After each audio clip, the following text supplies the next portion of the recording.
আবেদ আলী, বুঝতে পারলাম না। ইদানিং তুমি ভার্সিটিতে যাচ্ছ না, বসে বসে দিন কাটছে। ভার্সিটিও যাইতে দেখি না তোমাকে। কি সমস্যা? ভার্সিটি কি বন্ধ? বাবা, ভার্সিটি বন্ধ না হলে কি সমস্যা? ভার্সিটি বন্ধ না হলে সমস্যা কি? যাচ্ছ না কেন? বসে বসে থাকলে হবে? পড়ালেখার তো 12টা বাজবে। ভার্সিটি তালা লাগিয়ে স্যারেরা আন্দোলন করতেছে, বুঝছো? আন্দোলন, তালা জ্বলছে। এটা আবার কিসের আন্দোলন?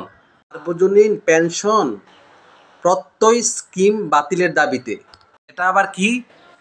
সার্বজনীন পেনশন প্রত্যয় স্কিম, এটা করলে আপনি যখন চাকরি ছেড়ে দেবেন তখন তারা আজীবন পেনশন পাবে। এটাই সরকার চাচ্ছে, আর তারা চাচ্ছে এটা বাতিল করার জন্য। এই জন্যই তারা আন্দোলন করতেছেন। তারা বলতেছেন যে এটা আমাদের জন্য ভালো নয়, আর সরকার বলতেছে এটা আপনাদের জন্য ভালো। এই নিয়ে সমস্যা হচ্ছে।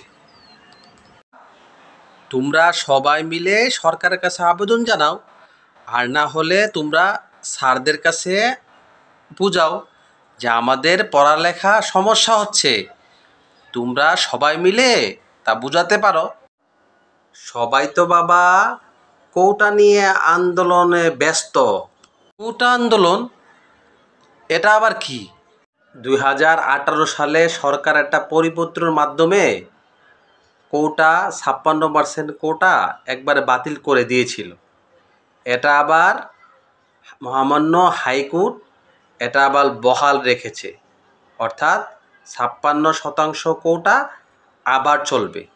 এই জন্য ছাত্র সমাজ চাচ্ছে যে কোটা বহাল যেন না রাখা হয়। এই জন্যই আন্দোলন তারা করতেছে, বুঝছেন বাবা?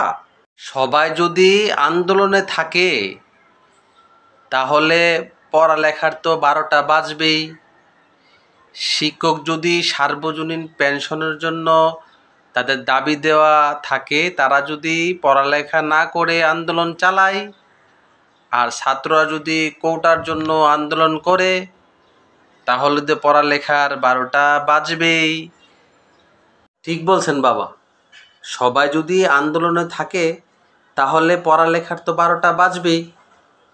আমি মনে করি এটা একটা সুন্দর একটা সমাধান হলে মনে হয় পড়ালেখা ভালো হবে, সবাই ক্যাম্পাসে ফিরে যাবে, স্যারেরাও ক্লাস করবে এবং সুন্দর হবে। আশা করি এটা একটা ভালো সমাধান হবে।